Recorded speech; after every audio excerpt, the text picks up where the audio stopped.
lucunya istrinya jawab, tanya Aisyah yang mungkin Nabi, ya yang mungkin tanya Aisyah. Itu yang usulnya istrinya Nabi Maimunah.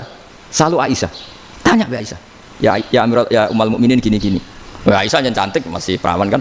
Qabalani Rasulullah bahwa Nabi biasa ngambung-ngambung pas Ramadan dan beliau tetap puasa. Akhirnya fakih ngarang kan, wa takbil fi Ramadan wa tublah la tubtilu shaum ngambung ora. Itu udah biasa di sini.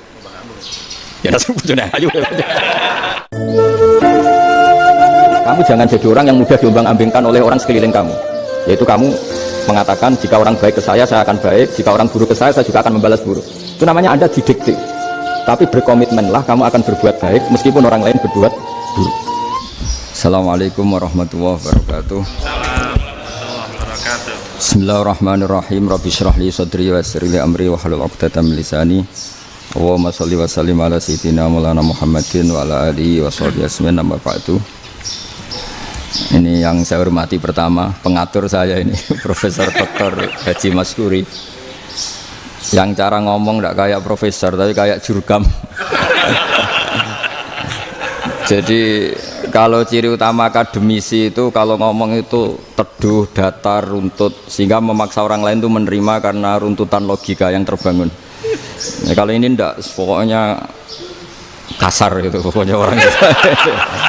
Ini agak lazim, agak dalam dunia ilmu. Semua wakil rektor, semua yang hadir yang saya hormati, saya seperti yang dikatakan moderator Pak Sinten, Bapak Anwar, bahwa memang saya tidak boleh terikat sama yang di belakang ini, karena ini kayak apa ya?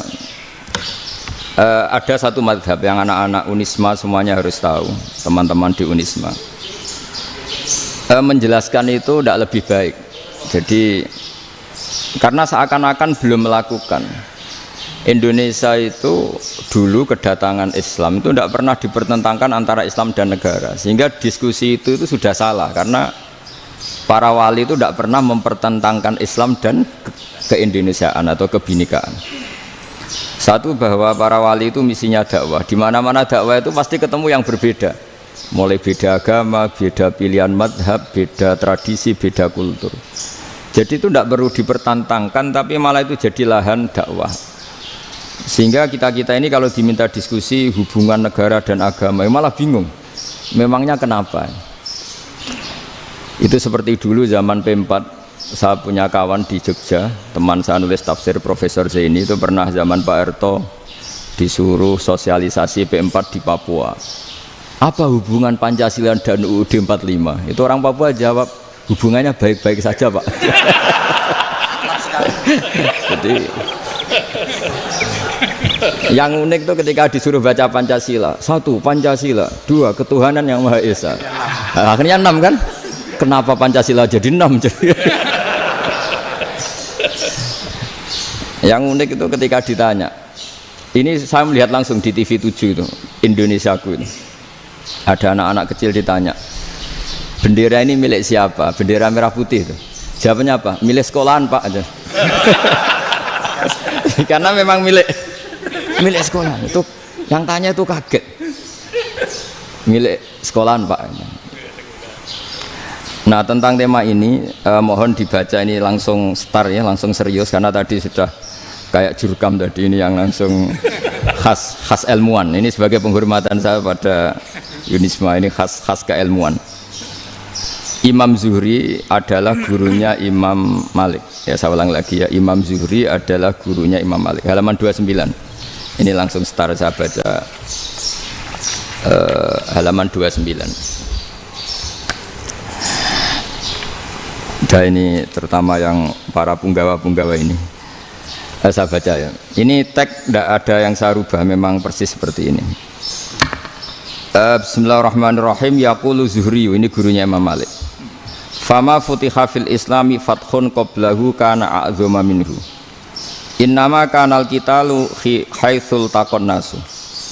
Falamma kanatil hudnatu wa wadu'atil harbu wa amana nasu ba'duhum ba'du wal taqaw fatafawadu fil hadits wal munaza'ah. Falam yaklim ahadun bil islami yaqilu syai'an illa dakhula fihi.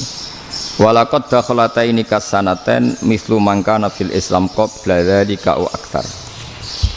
Terus Ini ngomongnya harus santai, nggak boleh provokatif. Begini, kita tahu dalam perdamaian Hudaybiyah itu poin-poinnya itu semuanya merugikan Islam. Di antaranya adalah jika yang Islam masuk kafir harus dibiarkan, karena berarti masuk ke habitat asli. Karena Nabi sebelum jadi Nabi, komunitas pokok itu kafir, sehingga kalau Islam masuk kafir kembali ke habitat. Tapi kalau Islam masuk kafir, kafir masuk Islam itu harus dikembalikan karena dianggap bid'ah.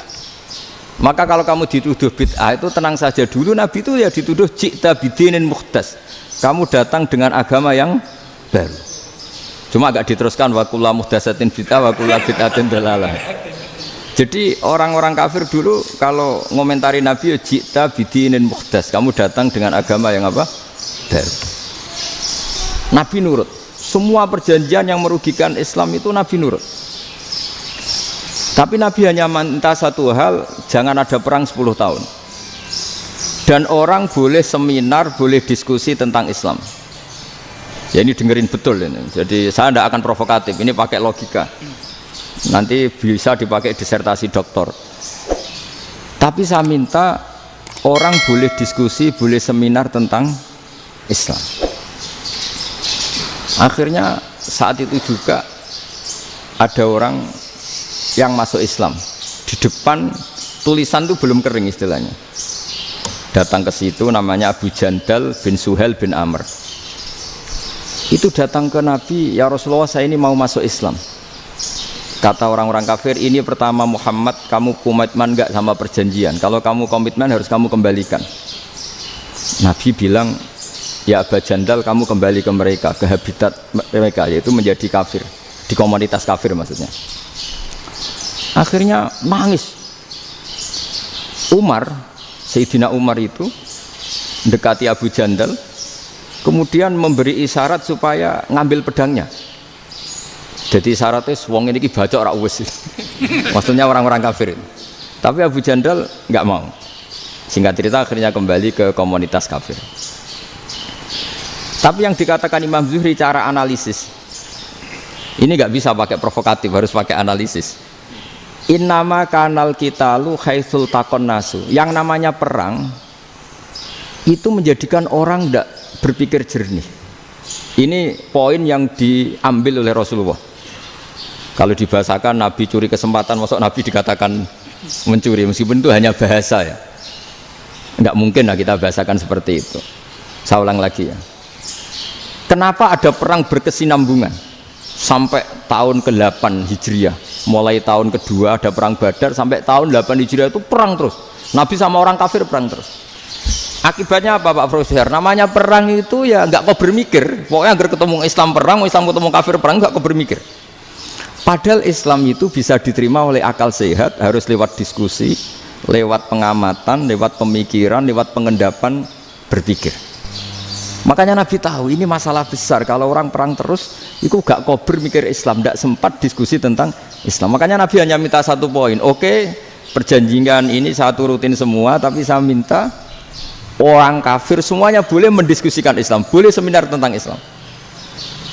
Mereka bilang iya, pada pikiran mereka kan diskusi paling piye.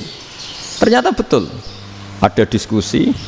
Terus temanya gini, kira-kira bener di Muhammad Abu Jahal. Terus Tuhan Muhammad sama Tuhan Abu Jahal itu keren mana? Diskusi. Tuhan Muhammad itu khaliqus samawati wal ardi, yang menciptakan langit bumi. Sebagaimana kampanyenya Muhammad. Ya mereka masih jangkar bilang Muhammad. Kalau Tuhan kita, ya berhala itu yang kita bikin, yang kadang rusak, yang kadang kudanan, terus lemutan, pokoknya terus diskusi. Kita kok bener pengirannya Muhammad. Terus Muhammad Abu Jahal. Mulai dhisik Muhammad itu ratau bodoh nih. Mulai dulu Muhammad tuh gak pernah bohong. Abu Jahal, waduh, wis bodoh nih ngongkonan. Wis ribet kan? Dan semua diskusi itu mengarah ke kebenaran Islam. Akhirnya ngomong kafir sing tokoh-tokoh cara Jawa yo, wah semane jebule masalah ini kan. Artinya gini, kalau kita ingin Indonesia damai, sebenarnya yang untung itu Islam. Karena Tuhan yang menciptakan langit dan bumi tentu gak akan diperbandingkan atau akan dikalahkan oleh Tuhan yang lahirnya saja sudah dibunuh. bumi. Misalnya kita menjual Tuhan Allah, siapa itu yang menciptakan langit bumi, yang ada sebelum langit bumi, bandingkan dengan Tuhan yang lahirnya di bumi, ada tanggal lahirnya, ada aktenya, itu kan sudah ribet kan. Begitu juga kalau memperbandingkan tokoh, Muhammad itu siapa? Tokoh yang bisa menyatukan pan Arabik, tokoh yang begini-begini, yang sayang istri, sayang keluarga, dibandingkan dengan tokoh Abu Jahal, Abu Lahab yang corong jauh penggaweannya yang ngerugikan orang lain. Akhirnya orang itu mulai tertarik sama Islam. Makanya kata Az-Zuhri pakai bahasa dulu, falam yaklim ahadun bil Islam. Tapi kalau sekarang yang populer itu bahasa yatakallam. Sebenarnya yang benar itu bahasa kalimah yaklimu kalaman, karena masdarnya itu kalam, berarti sulasi nopo mujarrad. Tapi di fiilnya itu mujarradnya enggak kelaku. Jadi di fiilnya takallama yatakallamu, tapi untuk masdarnya yang kelaku kalaman. Jadi ini agak unik, agak gak lazim. Sebenarnya kan takallama ya takallamu takalluman, tapi di masdarnya kalam populer, tapi di fiilnya tidak populer. Saya teruskan ya, ini penting sekali.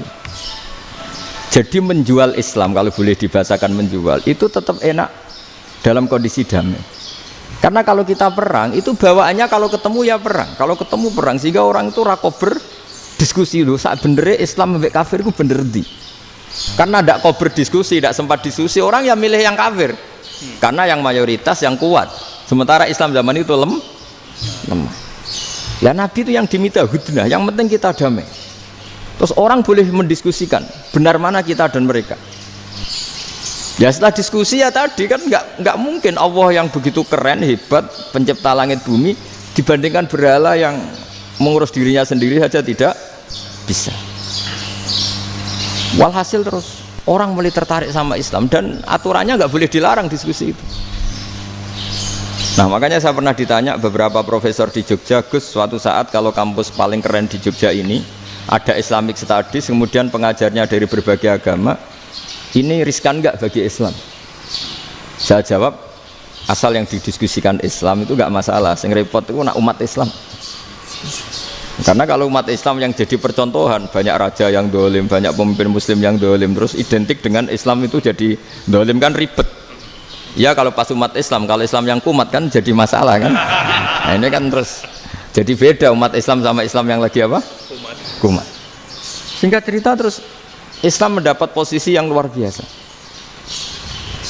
Nah makanya di sini diistilahkan falam makanatil hudnah, ketika ada perdamaian wa amanan nasu ba'dum ba'do, orang merasa aman, itu fatafawadu fil hadis wal munazaah, mereka berdebat. Munazaah itu berdebat, keren mana konsep Muhammad dengan konsep Abu Jahal, keren mana konsep Tuhannya Muhammad dengan Tuhan kita, terus diskusi. Dan mereka akhirnya ikrar, wah yang benar ya Muhammad lah. Di mana-mana Tuhan tuh ya sebelum langit dan bumi, di mana-mana Tuhan ya punya reputasi menciptakan. Masa Tuhan reputasinya diciptakan, kayak berhala dan sebagainya. Ibadah juga gitu. Ibadah wong kafir itu kalau tawaf itu telanjang, ibadah Muhammad santun pakai pakaian. Terus akhirnya mereka mulai tertarik Islam. Sehingga saya lihat di beberapa tafsir, saya memang tidak akan ngomong yang tidak serius, ngergani Unisba ben sawangane pemikir serius. Di Quran itu sampean lihat di tafsir Tobari itu ada ayat bal naqzifu bil haqqi 'alal batil fayadmaghuhu fa idza huwa zahid. Qadzafa itu kalau di kamus tak lihat itu takallama bila dalilin. Qadzafa itu ya pokoknya sekenanya. Artinya gini, kebenaran Islam atau kebenaran hak itu kamu taruh sekenanya saja itu tetap menang. Apalagi kamu taruh secara teratur, kamu taruh sekenanya saja itu tetap menang.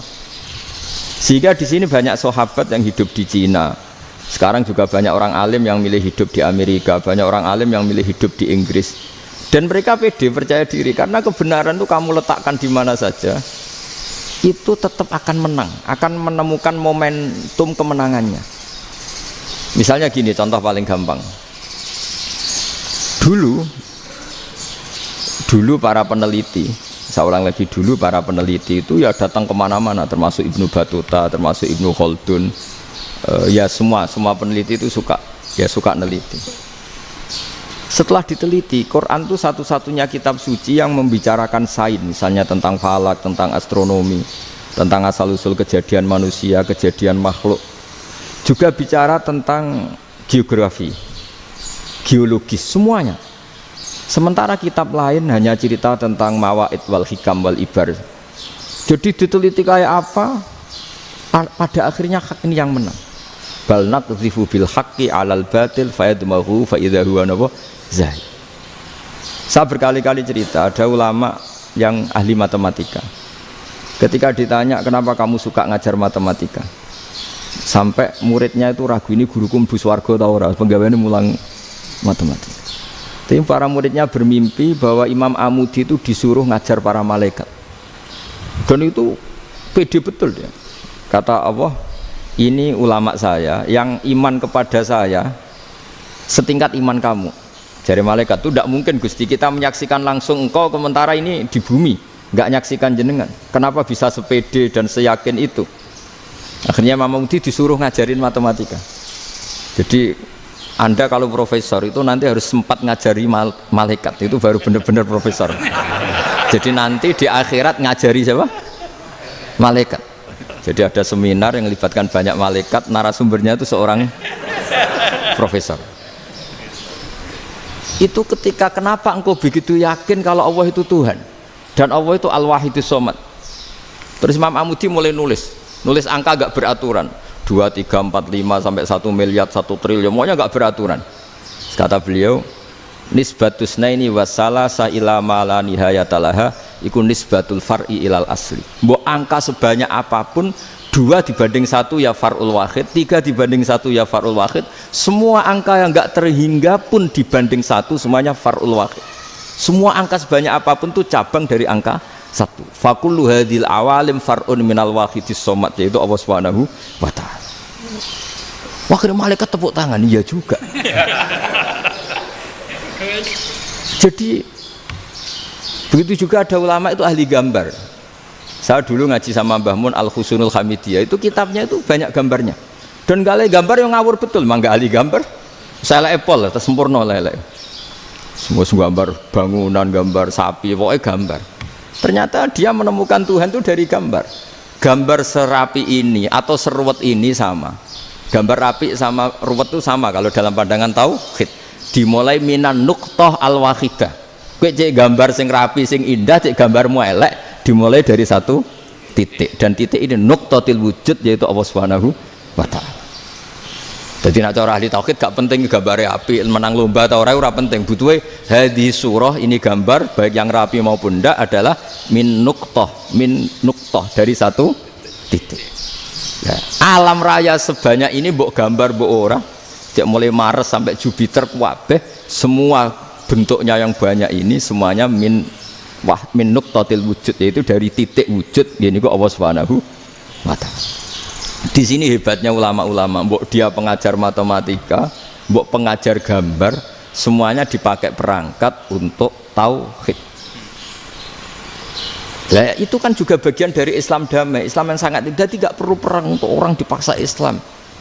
Nggak perlu provokatif kayak tadi pidatonya rektor jenengan tadi. Jadi ciri utama ilmuwan tuh kalau ngomong datar tapi logikanya nggak terbantahkan, itu ciri khas ilmuwan. Kalau ciri khas politikus kalau ngomong itu keras, provokatif lah kira-kira gitu. Tapi isinya biasa. Nah, saya berharap nanti semua profesor doktor itu datar tapi isinya kualitasnya bagus ini. Mentes. Jadi makanya terus kata ulama, kenapa diistilahkan bal naqdhifu bil haqqi? Kenapa pakai qadzafa sementara qadzafa maknane takallama bila dalil? Maksudnya bila dalil di sini itu min ghairi ikhtiyajin ila dalilin. Kebenaran itu memang enggak butuh dalil. Apa kita perlu dalilnya apa? Buktinya apa? Kalau 3 itu cabang dari 1. Wong gendeng yang takok gitu pas orang gendeng. Wong 3 cabang dari 1 kok ditanyakan buktinya apa? Itu min awalil bidah. Pertama orang pasti tahu kalau 3 itu far'ul wahid. 1 juta juga far'ul wahid. 1 miliar juga far'ul. Gambar yang sebanyak apapun ya dimulai dari 1 titik. Cek gambar benar maupun yang tidak. Akhirnya apa? Ulama dulu itu sebegitu rileks nerangkan tauhid. Lalu kenapa asma ini yang ya ini kan khas NU ya, khas pesantren. Sebenarnya saya keberatan pakai istilah khas NU, pakai khas pesantren, karena NU itu anaknya pesantren, jangan dibalik pesantren anaknya NU, karena sebelum ada NU itu ada pesantren. Tapi kayaknya Unisma lebih suka pakai bahasa NU, dan saya ya agak-agak orderan yang terpaksa disuruh ngomong. Ini agak apa ya, agak kacau sebetulnya, ini agak kacau. Jadi NU itu sama pesantren itu tua pesantren. Jadi NU dilahirkan pesantren, bukan dibalik pesantren dilahirkan NU. Sehingga barokahnya didirikan pesantren ini, kadang nyuwun sewu sekali Mbah Hasyim itu kadang ide besar beliau itu ora dituruti wong NU. Jadi Mbah Hasyim cara kula kok dadi Mbah Hasyim ya mangkel. Mbah Hasyim itu ngarangno kentong. Nggih ngaramno beduk, tapi wong NU nganggo kentong. Beduk. Dan uniknya Mbah Hasyim enggak tersinggung. Karena ciri khas pesantren itu membolehkan perbedaan apa? Pendapat. Itu masyhur khilafnya Mbah Hasyim sama Mbah Fakih Mas Kumambang itu sampai dikitabkan. Saling ngeritik, saling macam-macam lah. Jadi cara berpikir Mbah Hasyim ketika Nabi rembukan, ini gimana ya cara menentukan waktu sholat ya? Ya pakai kentong ya Rasulullah, zakalin nasoro itu untuk orang Nasrani. Ya pakai buk itu trompet, zakalil Yahud itu untuk orang Yahudi. Terus ada yang usul lagi pakai api ya Rasulullah, zakalil Majusi itu orang Majusi. Setelah itu ada orang datang lari-lari cerita mimpi azan tadi. Ya itu terus dipakai sarana pemanggilan sholat ya azan itu. Sehingga Mbah Hasyim menolak kentong. Karena mantas sababi qaumin fahuwa minhum. Beliau keras sekali sampai bilang haram. Beliau judulnya ya haram, Al-Jasus Antakhrimin Nakus. Setelah naskah itu sampai ke Mbah Fakih Mas Kumambang di Gresik situ, di daerah Dukun situ. Dulu nggak ada WA ya, jadi sampainya ya lama. Makanya saya sampai sekarang nggak punya WA, karena ya saya ulama kan, kalau WA-an terus ya jadi ulama. Nggak jadi ulama, main WA-an terus itu. Nah itu termasuk rektor nggak kau bermikir itu mesti kebanyakan WA.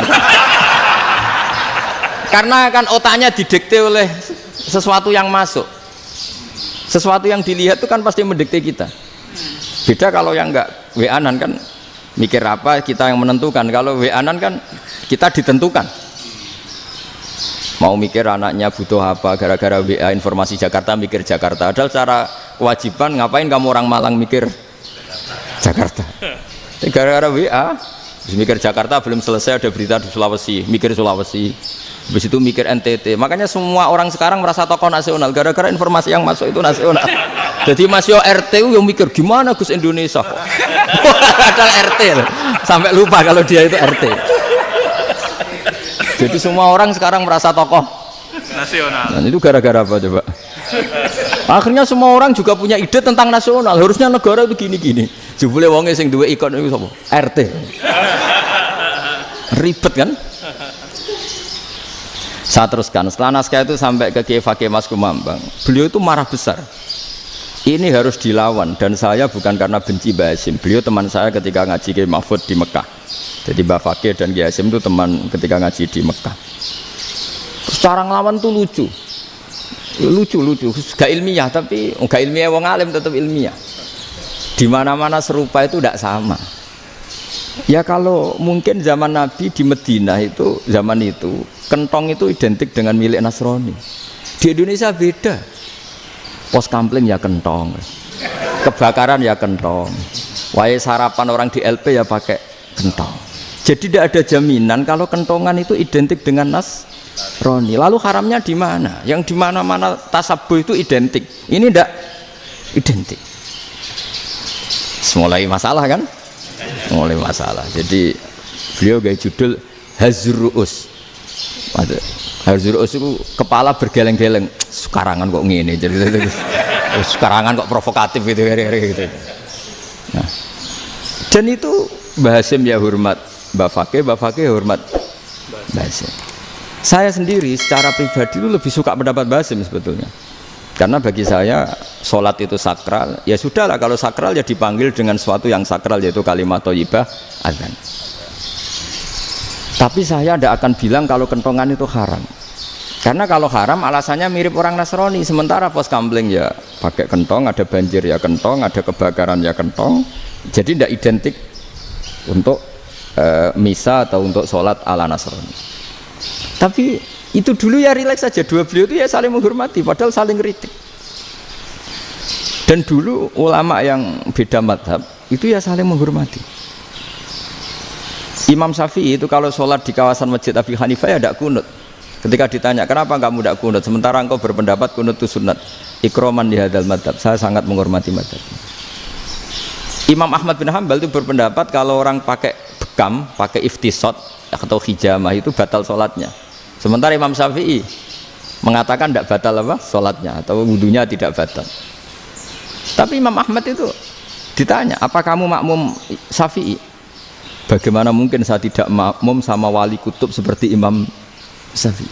Padahal menurut keyakinan Imam Ahmad ini sholatnya batal. Ini habis ikhtijam udah wudu. Tapi tetap saja beliau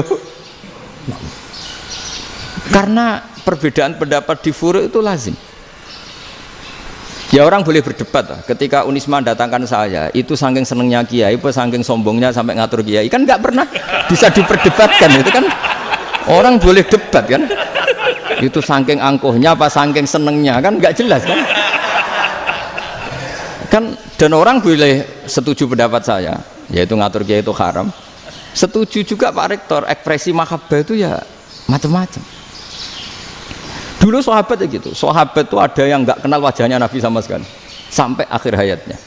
Ketika ditanya, lo kamu itu sahabat kok nggak tahu wajahnya Nabi?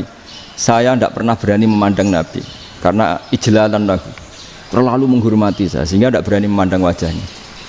Ada sahabat yang penggawaannya dulu wajah Nabi sampai bisa nyifati alfiu faminunil hajib, sampai bisa nyifati detail karena dulu wajah Nabi itu ibadah. Ada seorang wali ditanya, kalau kamu di surga ingin nggak melihat Allah? Enggak. Loh, tapi semua orang ingin melihat Allah. Unazzihu dzalikal jamal an-nadhari misli, ben gak elek-elek Allah tak delok terima aku. Wong ra jelas. Berarti kamu kok delok pangeran. Banyak.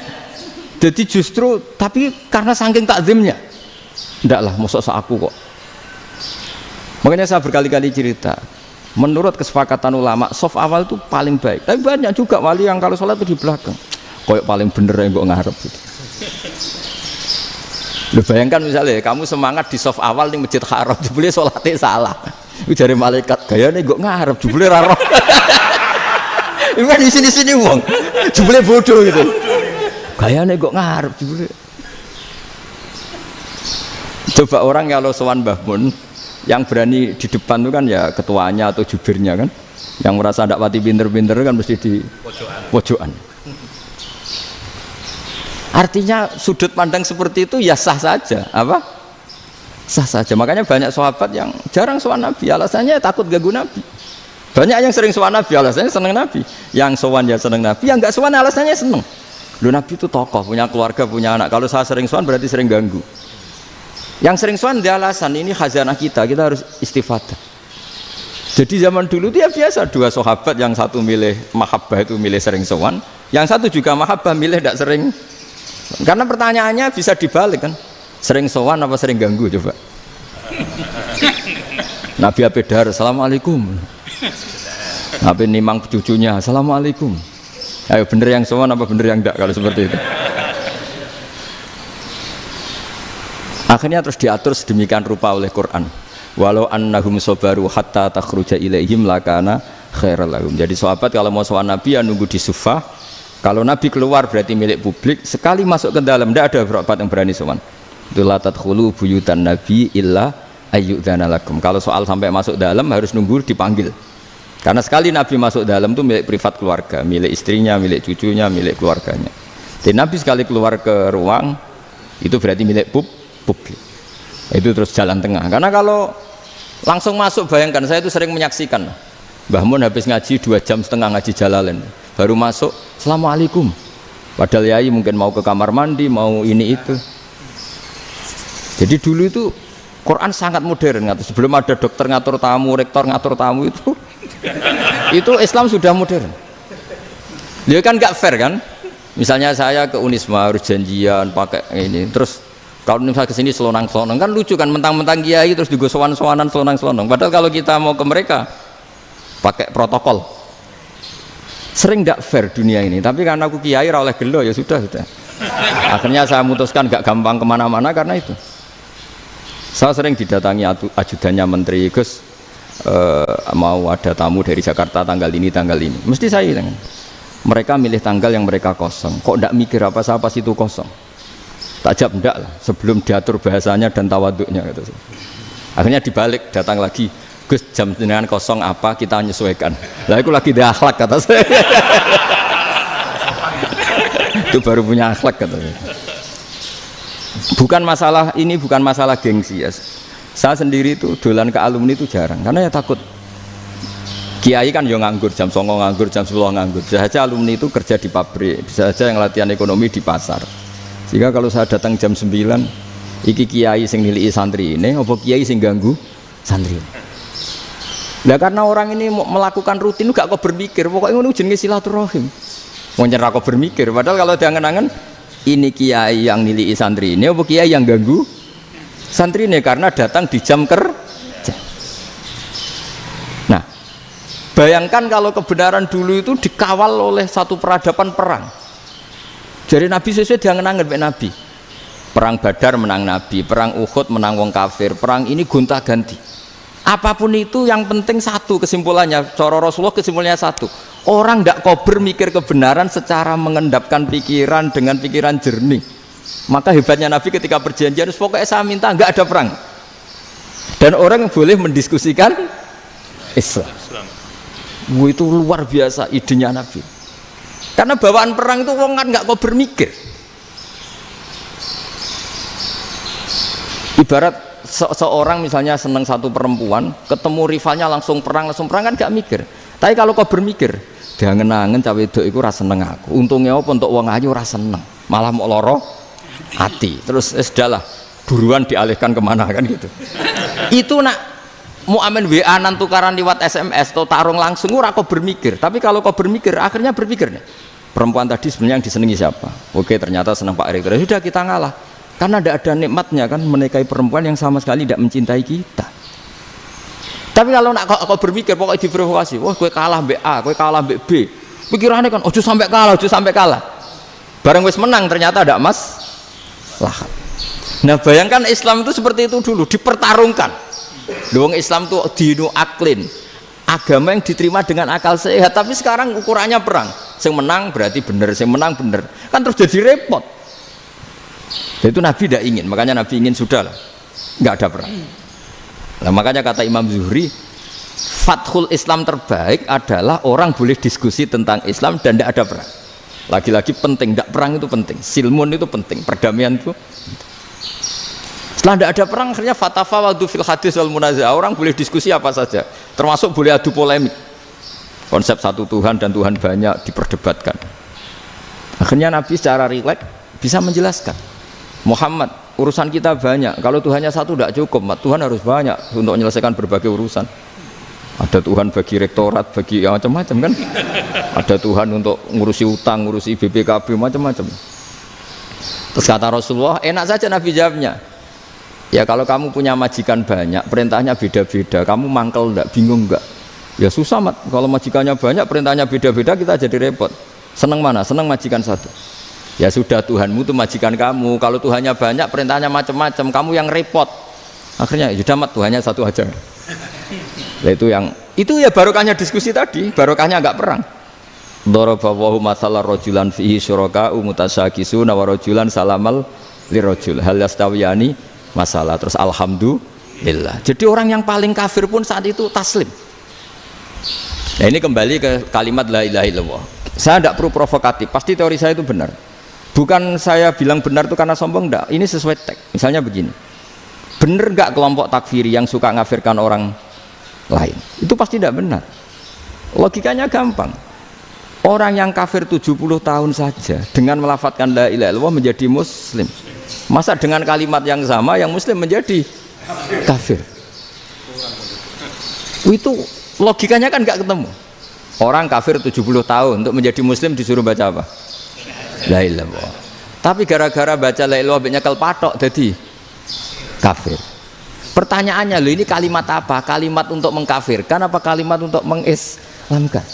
Karena yang kafir dengan kalimat itu menjadi Islam, ternyata yang Islam dengan kalimat itu menjadi kafir. Itu ketemu nggak? Cara logika itu kan nggak ketemu kan? Makanya cara pikirannya Abul Hasan Asyadzili, dan saya setuju pikiran itu.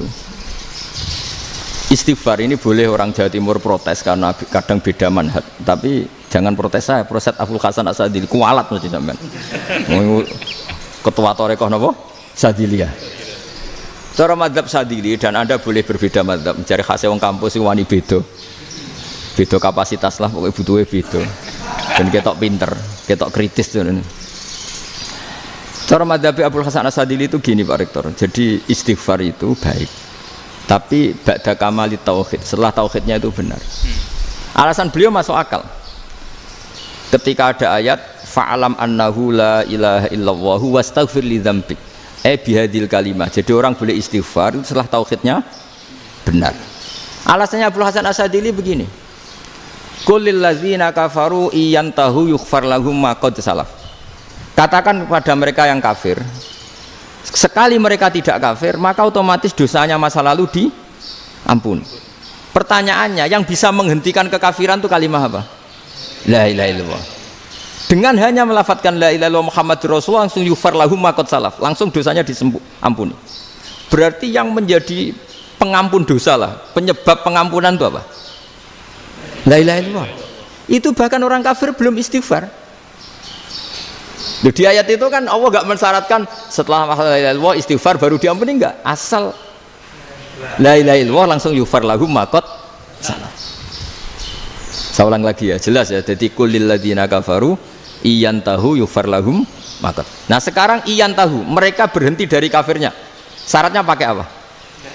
La ilaha illallah Muhammadur, itu langsung yughfar lahum ma qad. Artinya apa?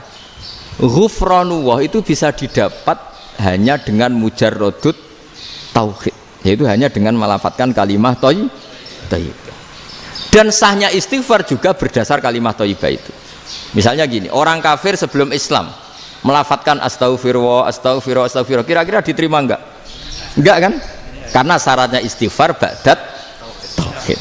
Nah makanya dalam madzhab Sadzili istighfar itu setelah la ilaha illallah. Karena cara pandang ya seperti itu. Jadi fa'alam annahu la ilaha illallah wastaghfir li dzambi. Jadi dengan kebenaran tauhid saja ini sudah cukup kita insya Allah layak diampun.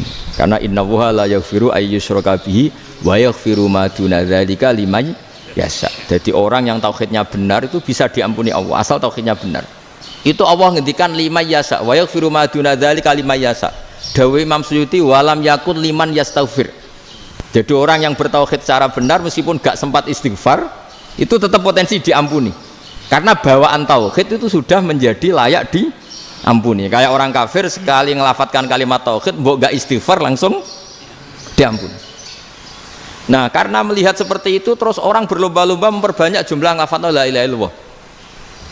Jadi kita-kita yang alim, kita semua, saya tidak bilang saya, kita termasuk yang di pinggir-pinggir saya ngaku alim yang ora masalah lah sopai. Kita semua yang alim-alim itu tahu bahwa la ilaha illallah itu super. Sudah bawaannya tauhid, juga punya kelayakan diampuni. Nah, kemudian nasib kita agak sial. Malah kalimat ini dituduh bid'ah, dituduh khurafat. Mergo Nabi nggak pernah tahlilan, Nabi nggak pernah. Nabi nggak pernah tahlilan, kalau diartikan Nabi ora tau maca la ilaha illallah, nek gak kalimat itu. Nah, ini provokatif ini. Jadi ini sudahlah keanehan-keanehan ini kita terima karena ciri utama wali, ciri utama ulama itu wa'udhu fisabilillah, harus pernah disakiti. Jadi kalau Unisma sakit karo dituduh apa? Dituduh bid'ah itu berarti belum calon ulama. Calon ulama itu wa'udhu fisabilillah, harus disakiti. Jadi kalau kamu disalahpahami itu ya harus santai. Provokatif tadi. Iya, termasuk provokatif tadi. Termasuk diatur tadi itu. Jadi kalau cara berpikir kan, karena mereka itu memang kalau kita turutin itu memenya itu terlalu, kadang menghujat kita itu enak ya jadi KNU, ada orang mati datang, kiainya dapat makan, dapat rokok, terus pulang gitu. Jadi apa? Terus kita kayak tersangka terus. Kita kan kayak tersangka terus. Tertuduh terus itu. Terus yang orang NU ya memenya juga nggak kalah ekstrimnya. Boleh ya ajaran orang nggak boleh ngasih kiai gitu. Berarti boleh dong ajaran kikir. Jadi memang kadang apa ya?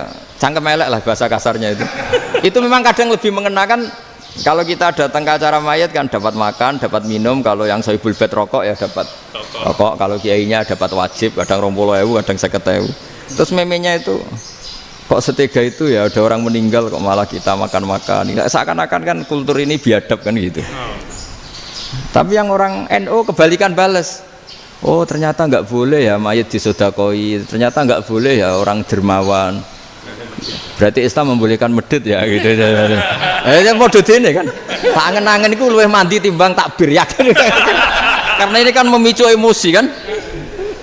Memicu apa? Emosi. Nah, tapi saya kalau disuruh bela mana itu tidak ada yang saya bela. Ya seorang sudah lah kalau mau nganggur saja sudah itu juga. Ya tapi itu memang apa ya? Itu khazanah Islam. Ada yang kritik, ada yang enggak. Ya itu memang khazanah. Ya biasa aja kalau saya biasa. Wajar. Karena dulu ulama itu sudut pandangnya itu ya seperti itu. Ada yang ulama suka ibadah itu sholat, ada yang milih apa tidur. Sampai Imam Ghazali bilang suatu saat ibadah terbaik di zaman akhir itu tidur kan. Sholat saja kalah sama tidur kan. Tapi itu loh ya, yang wajib tetap loh, terus kamu gak sholat wajib. Begini beliau mencontohkan itu. Ada orang sholat tahajud terus obsesinya itu ingin hajatnya terkabulkan. Sementara yang tidur obsesinya nikmati rahmatnya Allah, boleh tidur, bisa tidur. Kata Imam Ghazali, timbang kita tahajud terus nuntut pangeran aduk turu katanya. Mergo engko dia akibat terus setan memberi bisikan, "Lho nyatanya kamu tahajud ya gak terkabul." Berarti cerita bahwa Nabi ngendikan kalau doa tahajud mustajab enggak. Daripada ngono ki aduk turu ora tau ndonga Ghazali. Timbang abri-abri Islam katanya, timbang elek-elekin apa? Islam. Jadi ulama itu mulai dulu itu sudah berpikir. Banyak orang menjadikan tahajud, sholat malam itu media untuk hajatnya. Dan kalau nggak kesampaian ini mutung. Nyalahkan kiainya ijazah ramandi. Macam. Daripada ngono ora usah apa? Tahajud itu turu. Dan jenis kayak ini tuh banyak. Makanya ulama kayak saya itu saenake dhewe itu ya jarak. Saya sering didolani mukhibin terus bilang, "Gus saya doakan gini-gini saya mau nyalon bupati atau saya gini." Saya bilang, "Gak waduh orang donga, nak ramandi darane ulama dongane ramandi." Nak mandi kamu jadi bupati tetap nganggep karena beli. Sopo sing ora roh bupati saya gak beli. Ribet kan? Ketika mereka jadi ngunsurkan doa kamu apa karena kemarin beli? Yang beli maksudnya nggak beli nggak usah tersinggung. Jadi ribet ngadepin. Nggak artinya gini loh, doa itu jangan dipakai begitu loh. Kalau minta nasihat tak nasihati, jadi bupati yang baik, gubernur yang. Kalau minta doa itu resikonya. Akhirnya kiai kalau diminta doa ya doa, sebenarnya diisinya itu nggak doa kemenangan. Selamat. Itu nggak selamat gitu. Karena ribet. Makanya Islam itu doa itu setelah iman. Aturan iman benar baru doa. Aturan iman benar termasuk Allah itu yaf'alu ma yasha, boleh melakukan yang dikehendaki. Allah nggak boleh terdikte oleh doa kita, nggak boleh. Ya saya ulang lagi ya, madzhab Hasan Asyadzili ini khas kita. Jadi la ilaha illallah itu didahulukan sebelum istighfar. Tapi kebalikannya madzhab Imam Sanusi itu dibalik. La ilaha illallah itu kalimat yang sakral. Karena yang sakral dibutuhkan muqaddimah, yaitu yang melafadzkan harus yang sudah bersih, yang sudah steril baru melafadzkan la ilaha illallah. Maka dalam madzhab Sanusiyah istighfar dulu baru la ilaha illallah. Nah cara madzhab Abul Hasan Asyadzili kebalikan, istighfar itu sah setelah sahnya tauhid. Kamu ikut mana dulu? Asyadzili apa Sanusiyah? Alhamdulillah sama-sama tidak paham ya sudah. Akhirnya sudah, ya nggak kemana-mana kan gitu. Jadi apa ya? Terus ini saya teruskan ini biar khas pesantren atau khas NU lah, kalau bahasa Pak Rektor khas NU. Ini Ben sampean tahu beberapa perbedaan itu lazim halaman 24. Ya, halaman 24 sama 25. Tak baca ini masih orisinil. An Sufyan bin Uyainah, ini juga gurunya Imam Syafi'i. Kata Sufyan bin Uyainah, beliau cerita, kana Isa wa Yahya alaihi salam ya'tiyanil qaryah. Fayas'alu Isa an syirari ahliha wa yas'alu Yahya an khiyari ahliha. Jadi Nabi Isa dan Nabi Yahya itu satu generasi, sama-sama masih muda. Kalau di satu kampung yang Nabi Yahya tanya, ini keluarga terbaik siapa? Saya mau nginap di situ karena kumpul orang baik itu nyaman. Kalau Nabi Isa kebalikan, keluarga terburuk mana ya, saya tak di situ. Nah terus akhirnya faqala lahu Yahya lima tanzilu ala syirarin nas. Kenapa kalau kamu bermalam kok malah kumpul orang-orang yang nakal? Innama ana tabibun udawil mardo. Saya ini nabi ibarat dokter, di mana-mana dokter yang ngumpuli yang sakit, ngobati yang sakit. Makanya di NU itu ya banyak Kiai Jazab mengumpuli yang nakal-nakal. Nak tepak yang ngentas yang nakal, nak ra tepak ya katut. Ini adu nyali lah sudah gitu. Tapi itu ada ilmunya, yaitu niru Nabi siapa? Isa. Kalau kamu dokter penelitian itu cari daerah yang banyak pandemi apa yang bersih? Yang banyak pandemi, karena yang namanya penelitian ya di situ kan. Kalau kamu dakwah ngentas kemiskinan, ke daerah miskin apa daerah kaya? Nah sama, kalau ngentas kefasikan, ke daerah fasik apa daerah orang soleh? Fasik. Ya, tapi itu Nabi Isa. Nah kalau kamu tidak Nabi kan potensinya kan ngantut itu. Tapi setidaknya bahwa kita sering disalahkan karena punya beberapa tokoh yang ngancani fasik-fasik, itu sebenarnya ada dalilnya, yaitu Nabi siapa? Isa. Nah terus masalah tegas dan lunak. Ketika ada mahasiswa misalnya pacaran, boncengan lanang dan perempuan, itu pilihan kita apa? Kalau tegas, terus gak mau mendengar kita. Misalnya gini contoh gampang, tak beri contoh Pak D. Jangan orang tua, nanti secara fikih itu beda. Nah ini kan kita orang pesantren, biasa ngaji fikih detail.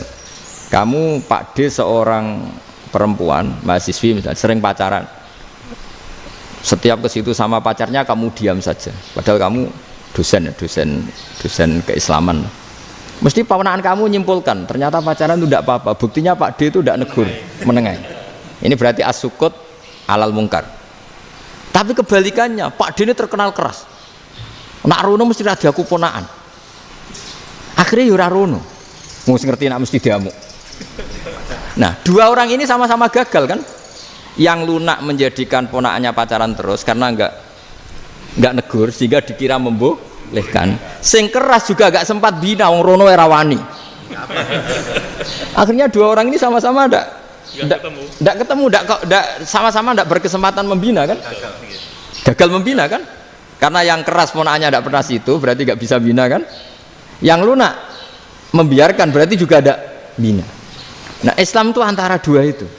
Ya agak terlalu lunak, enggak terlalu keras. Karena kalau terlalu keras, misalnya ada kiai terlalu keras, lu masyarakat mau tanya itu gimana?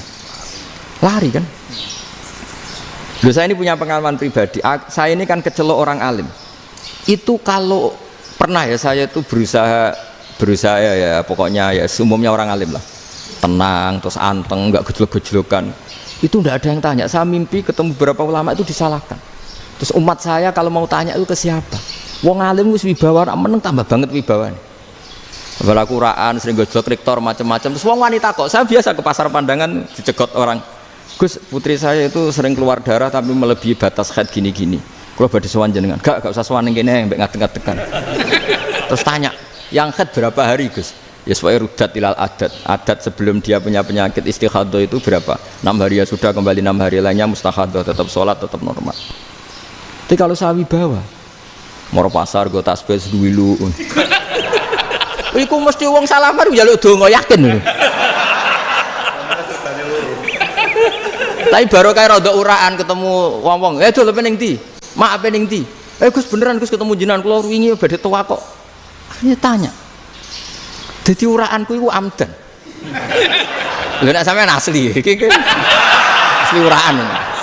Karena ndak uraan lah tetap ndak wibawa kan. Jadi baru kayak uraan itu ya banyak. Saya itu kalau ngantor di Jogja itu banyak orang yang tanya. Ya biasa tuh banyak macam-macam. Karena saya uraan. Ke pasar ya orang, bahkan di bis sering ketemu orang, wah beneran Gus kalau badhe sowan jenengan badhe tanya ini. Ya sudah di sini aja. Jadi semua itu diilmoni. Nah, Nabi itu punya sisi yang dua-duanya jalan. Memang beliau luar biasa, dipilih Allah yang luar biasa. Nabi ketika wibawa itu banyak sahabat yang bahkan mengenali wajahnya aja tidak bisa. Ka'anna ala ru'usihim at-thair. Bayangannya seakan-akan di kepalanya itu ada burung yang takut terbang, saking antengnya. Tapi Nabi sekali mengeluarkan job, sekali santai, itu sahabat tanya itu sampai yang nggak pantas ditanyakan. Nabi saya tadi kumpul istri saya, tapi tidak inzal, itu wajib mandi ndak. Aro'aita law anna ahadana ya'ti imro'atahu walam yunzil. Itu ya ditanyakan. Nabi pun kumpul itu betul sakit inzal sepundi. Guys betul lagi. Terus ya ada yang tanya macam-macam. Ya saking ada sahabat dipanggil Nabi tambah lari, dipanggil lagi tambah lari. Panjenengan nyeluk, oh pas kula kumpul bojo kula. Lah kula kuwatir jenengan orang suci, saya belum mandi, makanya saya lari. Nabi ngendikan innamal mukmin thahir, ya nak masalah ketemu kiai ra apa-apa ijek junub. Sementing kok nak salat ya dhisik. Tapi Nabi sekali pakai madzahirul jalal, tapi pakai wibawanya, itu orang nggak berani ngomong. Tapi sekali Nabi rileks, itu orang bisa tanya apa saja, termasuk halal yang nggak pantas. Loh, ada sahabat itu tanya lucu, tanya Maimunah. Maimunah itu ya cantik tapi sudah agak tua lah. Maimunah, ya umal mukminin, hukumnya ngambung bojo pas Ramadan piye? Wah gak roh aku, gak tahu diambung kan Nabi pas Ramadan. Tanya Saudah, wah malah orang-orang diambung. Kalau Saudah itu kan wis tuwa itu. Lucunya istrinya jawab, tanya Aisyah yang mungkin Nabi, iya yang mungkin tanya Aisyah. Itu yang usul ya istrinya Nabi Maimunah. Selalu Aisyah, tanya be Aisyah. Ya Amiral, ya umal mukminin gini-gini. Aisyah yang cantik masih perawan kan. Qabbalani Rasulullah bahwa oh Nabi biasa ngambung-ngambung pas Ramadan dan beliau tetap puasa. Akhirnya fakih ngarang kan wa takbil fi Ramadan wa tublah la tubtilu shauma ngambung ora. Iku ya udah biasa dhisik. Ya nasib bojone ayu. Nah ini artinya seasik itu gitu. Jadi garwane Nabi sing ngrasa rodok tuwa. Wah, aku ora tahu ya. Kok Aisyah. Serilek itu dulu itu. Maksudnya orang-orang Islam pertentangan itu. Maksudnya dia balik semua ini bedanya orang pesantren sama orang kampus. Kalau orang kampus mau cerita agama itu rahmatan lil alamin, tapi nyontokno rileke ora iso. Agama itu rilek, tapi nyontokno rileke ora iso. Mergo ora rapati ngaji. Contohnya ora iso, dadi mau gawe kaidah kok Islam itu rahmatan. Jadi Nabi itu lah, Allah juga gitu. Allah itu kalau sudah memperlihatkan madzahirul jalal, itu mbok malaikat Jibril rawani. Ketika Allah dengan madzahirul jalal. Tapi kalau Allah dengan madzahirul jamal, madzahirul apa? Jamal. Iku ya gojok-gojok kan ambek makhluke gojok. Ya buli-bulian cara sakniki. Ya sampean delok ning hadis syafaat itu, akhiru man dakhalal jannah atau akhiru man kharaja minan nar, itu di beberapa judul. Ada seorang rojul yang ahli neraka ya, dintas mbek pangeran terus didudono swarga. Gusti, swarga sengiler tok wong wayu roh wis mung ngiler tok. Ngerjaluk Gusti mosok roh tok ora oleh mlebu. Jarimu asal mlebu metu kon neraka ora jaluk-jaluk meneh. Sumpah lho ya, gak jaluk apa-apa meneh. Mboten Gusti. Sekali saya keluar dari neraka ndak akan minta apa-apa lagi. Wis. Wallahi, wallahi. La as'alu ghairaha. Mesti ghaira khoslah, ghaira tilkal khoslah. Ya niku selain keluar dari neraka saya ndak akan minta lagi. Didono swarga wong do kelon seru wibet kan. Sing bojone elek kan dendam dadi ning swarga iku. Swarga wis macam-macam. Gusti mosok roh tok ora oleh mlebu. Jarine ra janji ra njaluk meneh. Akhire ya wis didelokno neraka. Jadi pangeran jawabe gampang, didelokno neraka. Roh neraka begitu menyakitkan, begitu ngeri. Sudah Gusti saya tidak minta surga, sementing nggak masuk neraka. Rabbana srif anna adzab jahannam. Setelah lama itu diadepno swarga njuk mlebu swarga, terus diadepno nang neraka. Akhirnya ya sudah. Saiki mlebu swarga gak apa-apa. Iku jawabe lucu. Atas taziu jenengan ngenyek kula. Wong karuan ra ahli swarga kok mlebu swarga. Terus akhirnya mlebu swarga, kan mlebu swarga tamanna, sangen-angen sing mbok jaluk apa? Orang angan-angan yang indah-indah, laka wa asratu amsal, ya siku tak turuti wa asratu amsalih lan lipatan ke-10. Jawab wong lanang ya lucu. Atas tazi ubi wa anta rabbul alamin. Jenengan pangeran kok ngenyekan. Maksudnya wis karuan aku ora pantes. Terus jare pangeran, La astazi'u bika walakinni ala ma asya'u qadir. Aku gak ngenyek kowe, pancen aku pangeran. Nuruti kowe iku iso. Jadi Allah sendiri ketika dengan madzahirul jamal itu malaikat ya ono sing wani bantah. Masyhur itu kan malaikat sing bantah pangeran ataj alufiya mayufsidu fiya wasfikut. Karena Allah dengan madzahirul jamal. Yang paling masyhur Nabi Musa. Nabi Musa itu ketika Nabi Mi'raj. Nabi Mi'raj itu beliau kira-kira di langit keempat lah yang masyhur atau kelima. Ngelangkahi. Nabi Musa nangis, "Ya Rabbi, ini apa-apaan? Orang sing ja'a ba'di kemudian melangkahi makom saya, ini apa-apaan?" Jadi Nabi Muhammad kan apapun hebatnya kan junior. Kok melangkahi makom saya ini apa-apaan?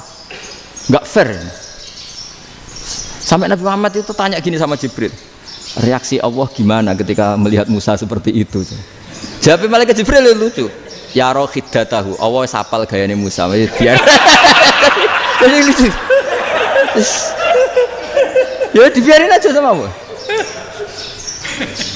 Tapi yang jenenge Nabi Musa itu kekasihnya Allah. Tetap berkah bagi kita. Betul.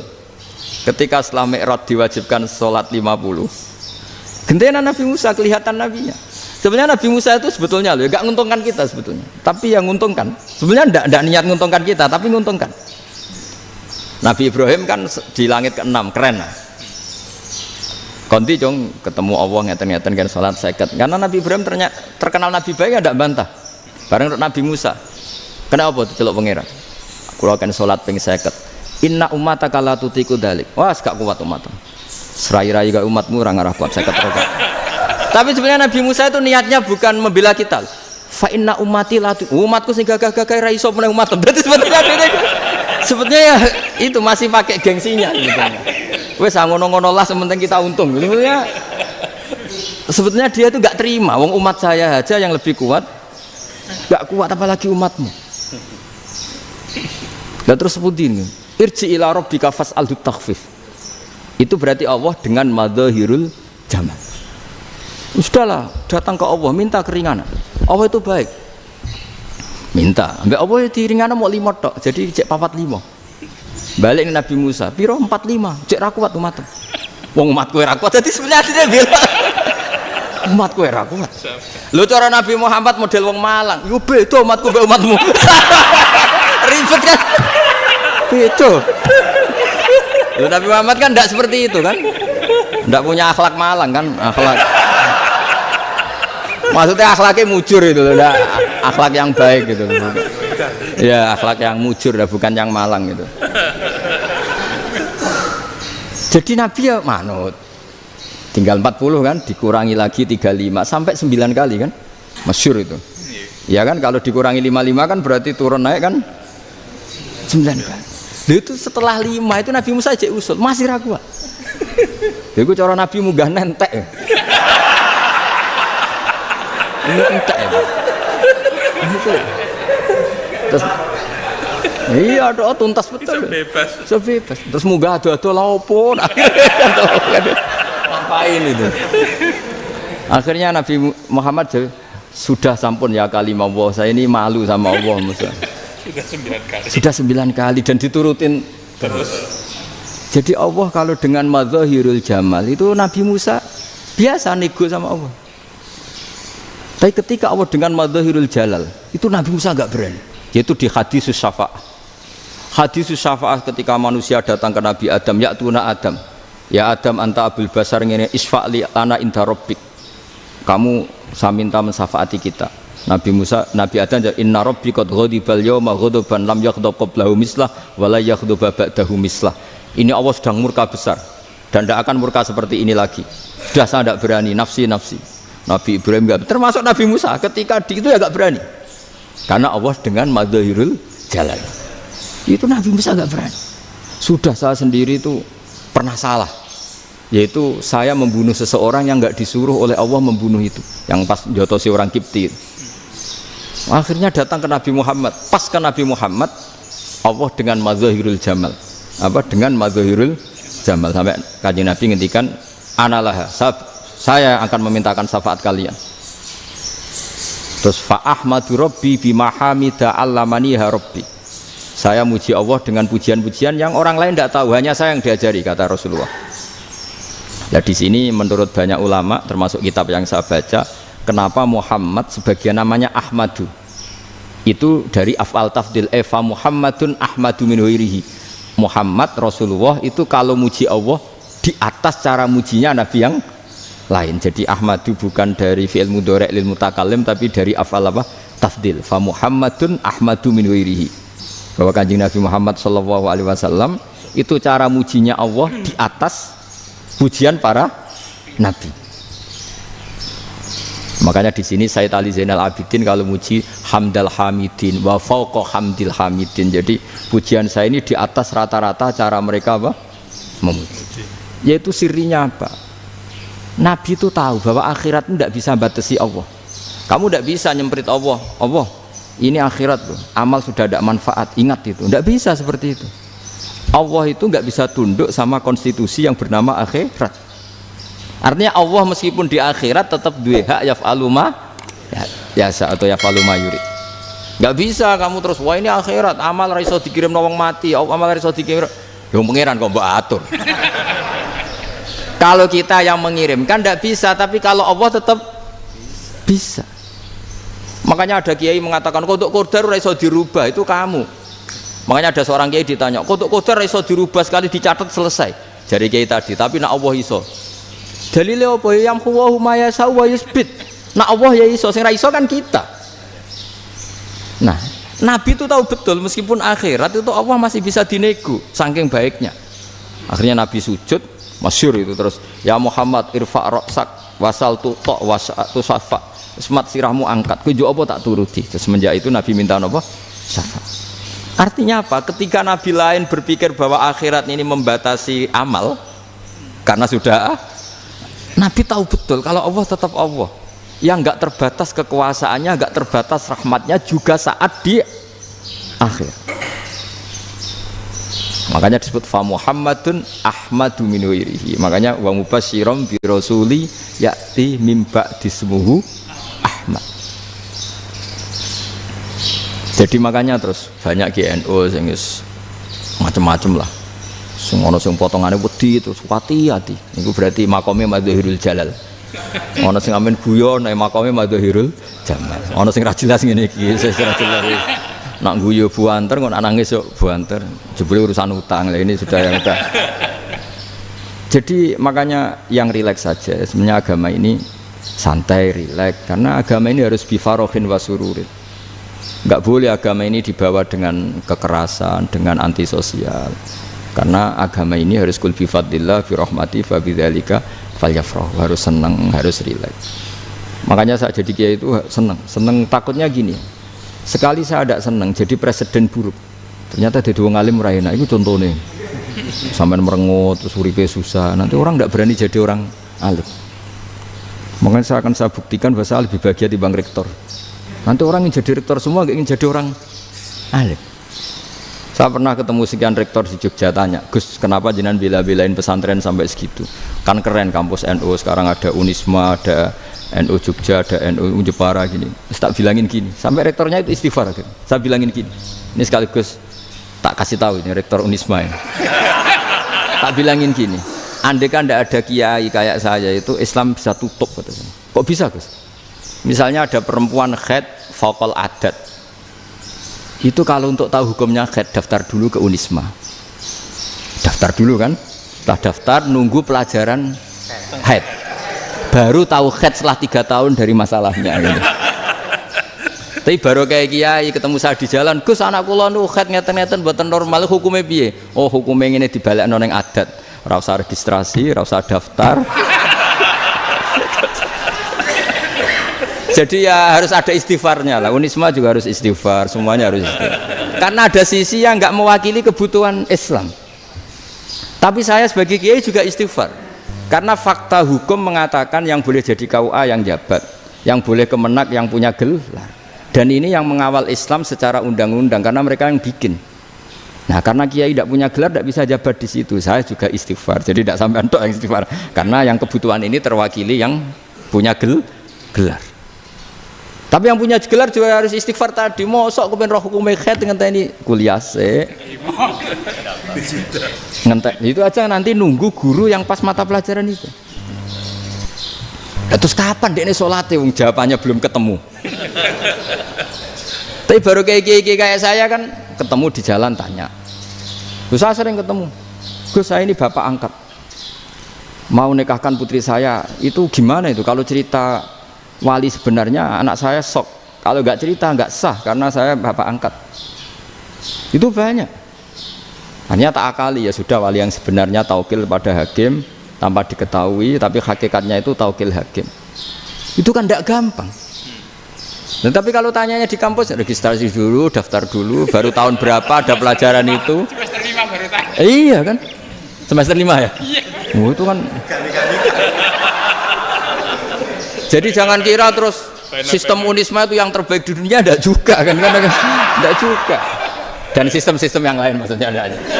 Tapi sistem kiai lho, Mbah Mun juga sering pesen saya, kowe kudu seneng pegawai negeri. Piye sing jaga agama pegawai negeri. Kemarin pas acara 7 harinya Gus Robasa matur itu di depan para kiai. Setelah saya jadi kiai ya itu nyata. Islam di Papua, di NTT yang bawa siapa? Dokter negeri, ya kan?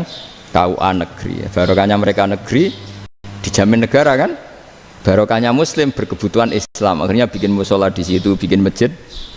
Bahkan di Korea Utara itu ada masjid bawaan duta besar, karena banyak duta besar Muslim berkebutuhan masjid. Yang bisa gini itu yang negeri apa yang swasta? Negeri lah. Di sini kiai tidak mewakili semua kebutuhan apa?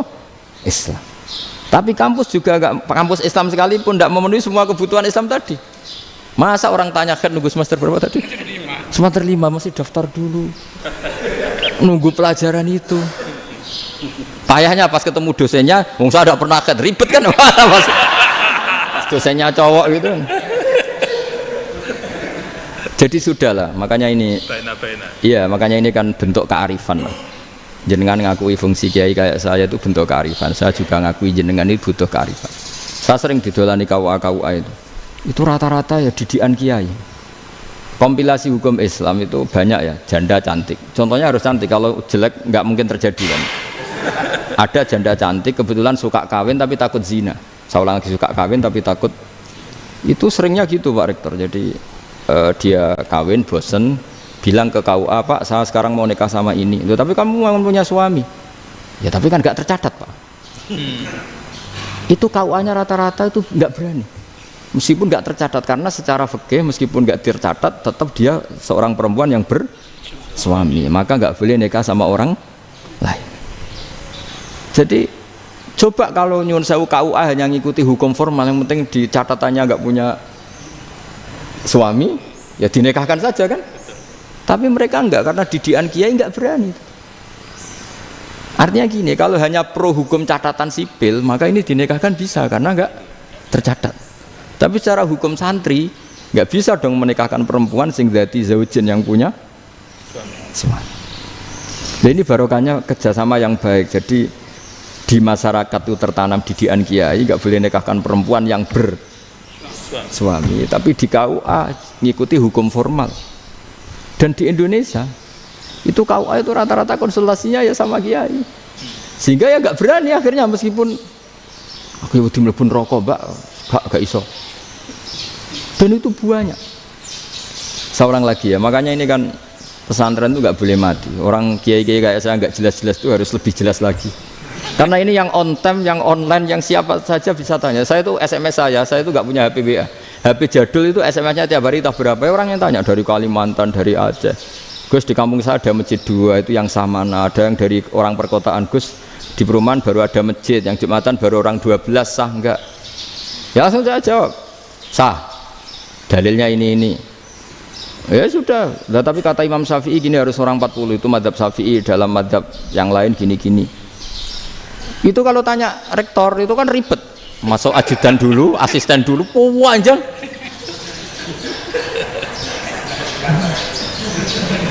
Wah itu kan ribet kan.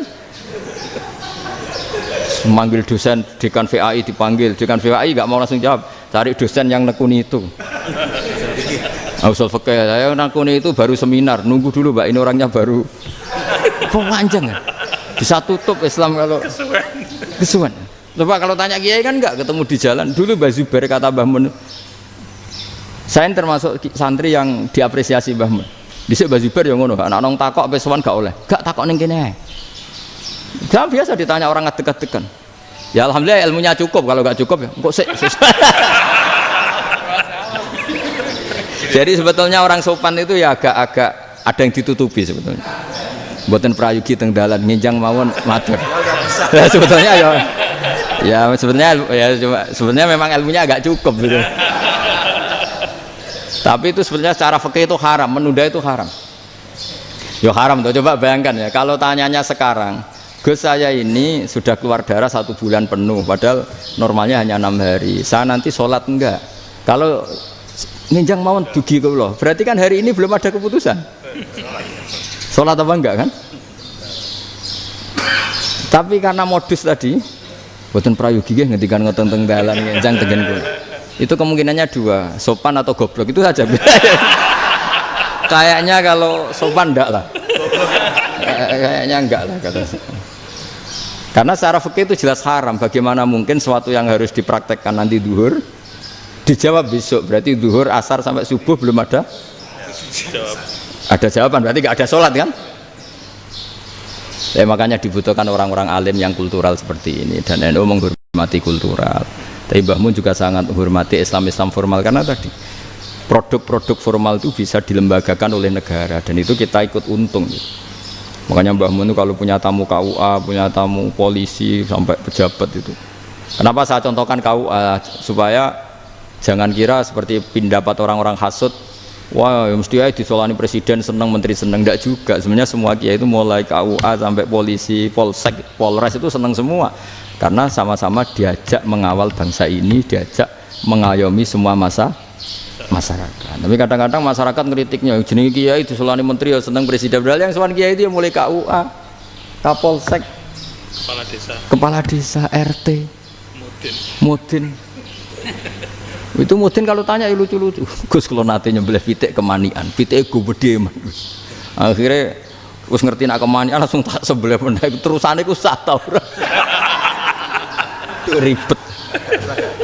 Ya tak jawab, lah pitike pas iku jek urip ta ora? Jek urip Gus. Wis sah cara madzhab Malik jek urip. Karena itu ada perdebatan antara madzhab Malik dan madzhab Syafi'i. Nah cara Imam Syafi'i itu agak ketat. Hewan yang punya kehidupan sudah mutharibah, misalnya ayam jago, contohnya harus jago, karena kalau ayam kecil diikhlaskan haram. Jadi yang cilik wae kan gitu. Fikih itu ya, fikihnya orang Indonesia itu pecundang. Kalau ayam kecil gak ditanyakan, mate ra wis. Kalau jago, jago ditabrak truk kejet-kejet. Andai kan gak disembelih pun mesti mati. Itu cara madzhab Syafi'i itu haram. Karena penyembelihan ini tidak menjadi penyebab kematian, tapi memang karena kecelakaan tadi. Tapi cara madzhab Imam Malik enggak. Andai kan enggak disembelih, matinya kan 2 menit lagi atau 1 menit lagi. Andai kan enggak disembelih, berarti mati sekarang itu bawaan pisau apa bawaan kecelakaan?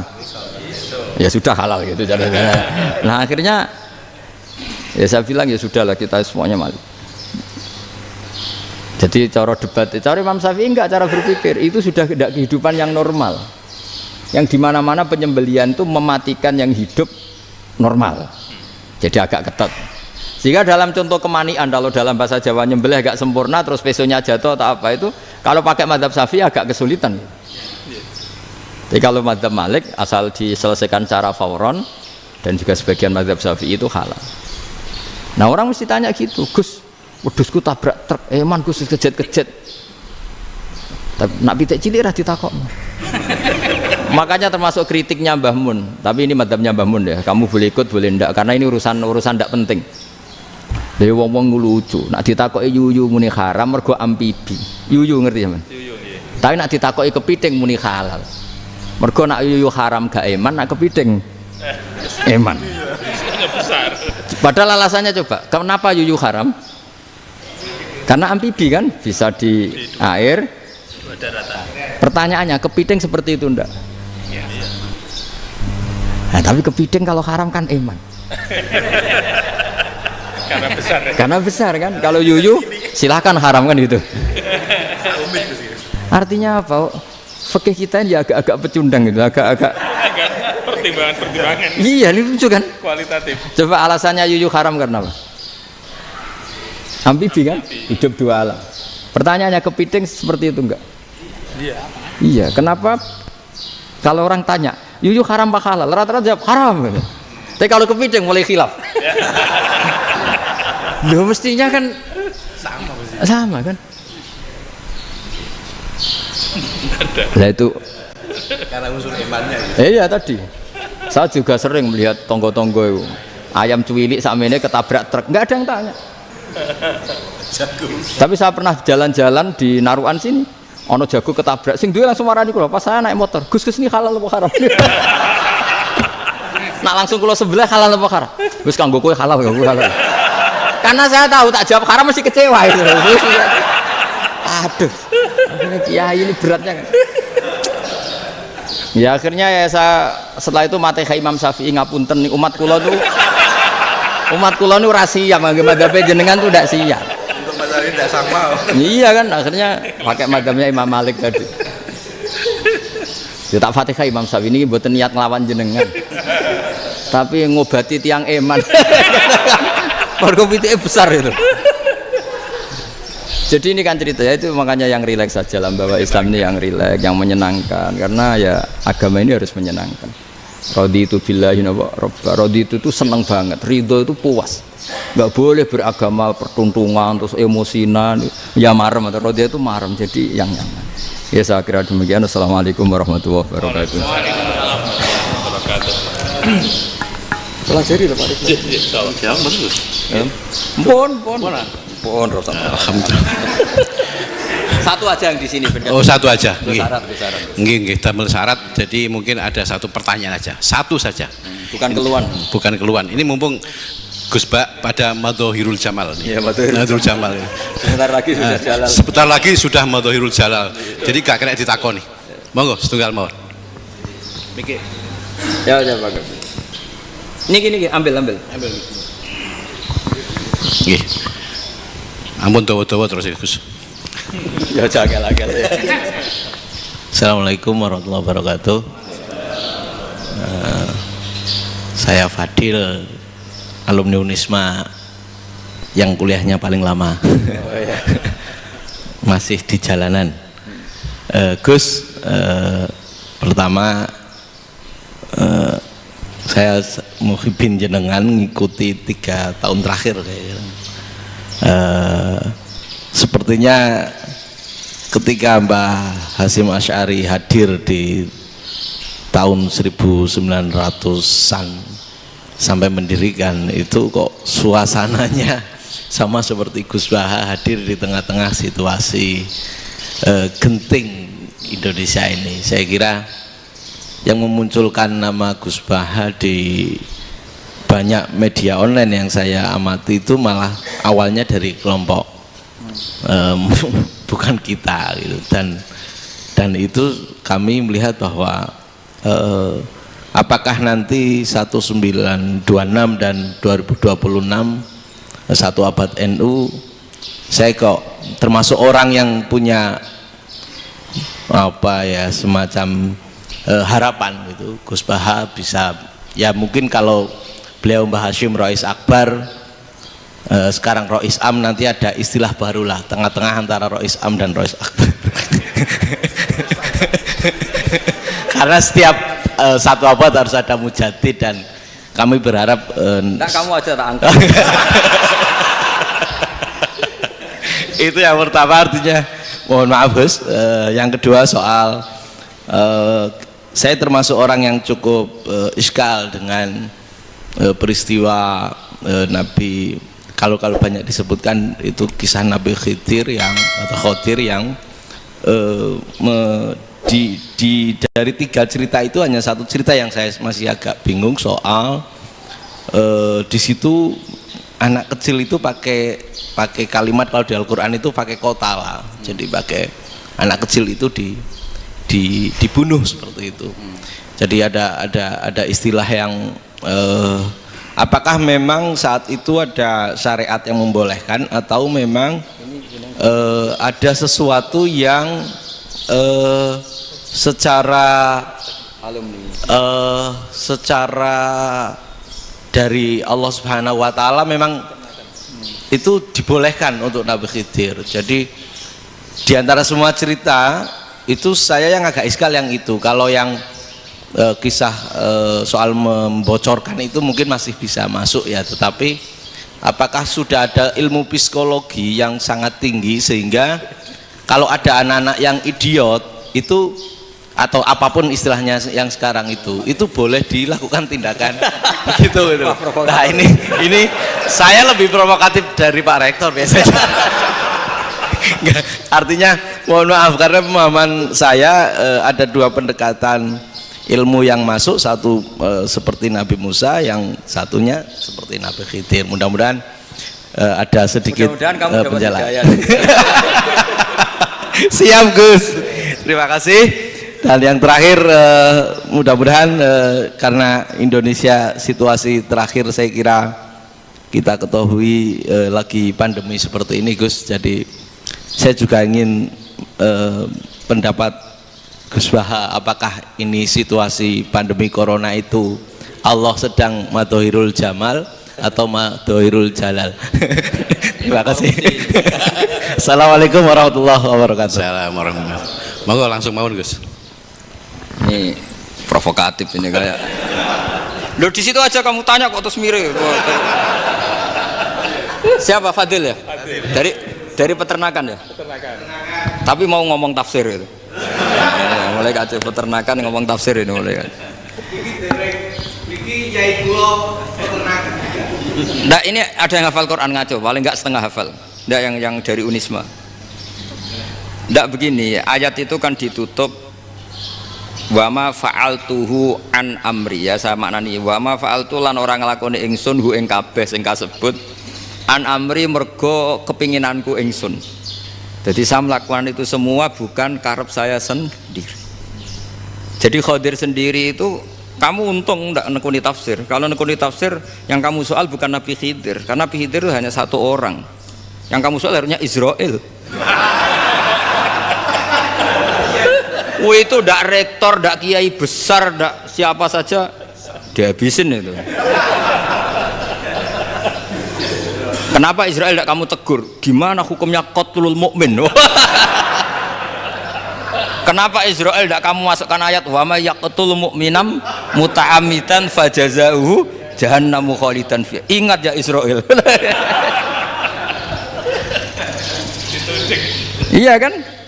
Nah, Israel melakukan pembunuhan itu, kadang yang dipateni nyuwun sewu orang soleh betul. Tapi wae kabundut ya. Itu Israel juga tidak atas pilihannya, tapi karena perintah. Nah, Khadir itu bukan nabi syariat, kira-kira mirip kayak Israel. Karena beliau bukan nabi syariat. Jadi ini agak aneh kan orang nekuni tafsir kayak saya sampai berjilid-jilid kitab.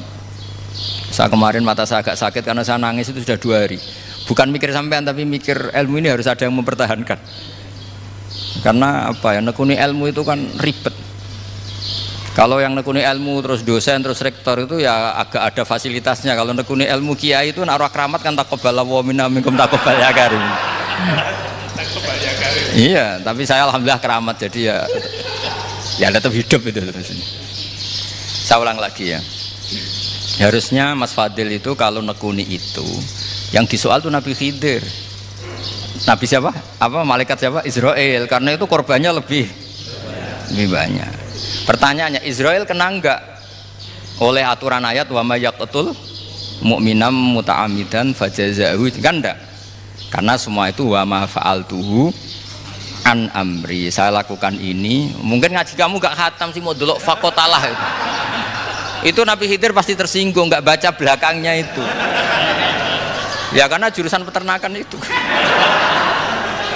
Atau salah gurunya yang ngajar. Daripada nyalakan satu orang mendingan 2 ya. Jadi kalau ngaji itu khatam, sehingga ngerti ayat itu kan ditutup wa ma fa'altuhu an amri. Nah menurut Ibnu Hajar al-Asqalani yang nyarai Bukhari, dan ketika itu cerita tafsir ayat itu, Wa hadza dalilun ala anna Musa afdhalu minal Khadir.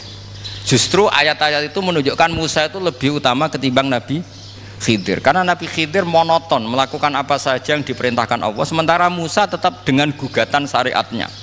Beliau gak terima ada orang main membunuh. Aqtal tanafsan zakiyatan bi ghairi nafs laqad ji'ta syai'an nukra. Nah, sur'atu Musa ila nahyil munkar itu menunjukkan beliau Nabi ulil azmi. Jadi Nabi Musa langsung sikap, wah ini tidak benar kamu, padahal sudah ada perjanjian, kamu tidak boleh bantah. Tapi Nabi Musa lebih ngeboti syariat, lebih memihak syariat, nahi mungkar itu wajib. Justru itu menunjukkan derajatnya Nabi Musa fauqal Khadir.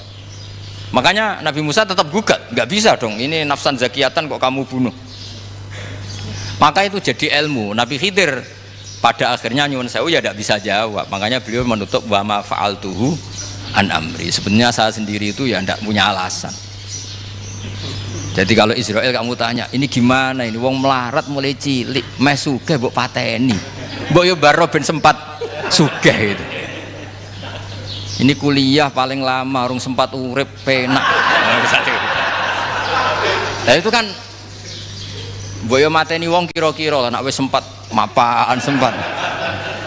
Lho andai kan Israel pakai aturan syariat kan mateni orang kan jadi kira-kira lah. Jadi itu tidak ada hubungannya tadi dengan ilmu yang kamu katakan urusan psikologi, anak itu tetap semuanya haram dibunuh, nggak boleh. Ya jadi tetap, makanya ini pentingnya ngaji khatam itu tadi. Jadi pada akhirnya Nabi Khidir itu ada punya alasan, hanya ngendikan wa ma fa'altuhu an amri. Pada akhirnya yang paling pokok yaitu semua ini saya lakukan, saya sendiri itu tidak tahu karena perintah. Jadi untung kamu nggak nyual Nabi Israel. Kalau nyual diincem ribet kan. Ini orang tadi pas seminar Gus Bak ngeritik saya. Wah. Jadi itu pinter kamu. Yang kamu soal Nabi Khidir. Jadi enggak itu. Ya kalau nyual Israel resiko tinggi itu, resiko tinggi. Tapi yang jelas gitu ya. Makanya tradisi pesantren seperti ini harus terus. Karena yang punya tradisi khatam. Saya tuh kalau ngaji kitab tidak khatam tuh tersiksa karena tadi kadang-kadang yang depan-depan tuh tidak jawaban, jawabannya di belakang. Tadi wa ma fa'altuhu an amri dzalika ta'wilu ma lam tasti alaihi sabra. Jadi ya sudah kira-kira seperti itu. Wajar kamu tidak sabar, wajar kamu tidak itu, memang saya sendiri sebenarnya juga paham itu. Jadi cara bahasa Jawa deh wajar, saya kira paham, jadi aku dhewe ku ya ora paham. Wong aku ya mau nglakoni gitu. Jadi sebetulnya sama-sama ada itu kan. Ini jenenge wa ma fa'altuhu an amri. Dah ya. Ya.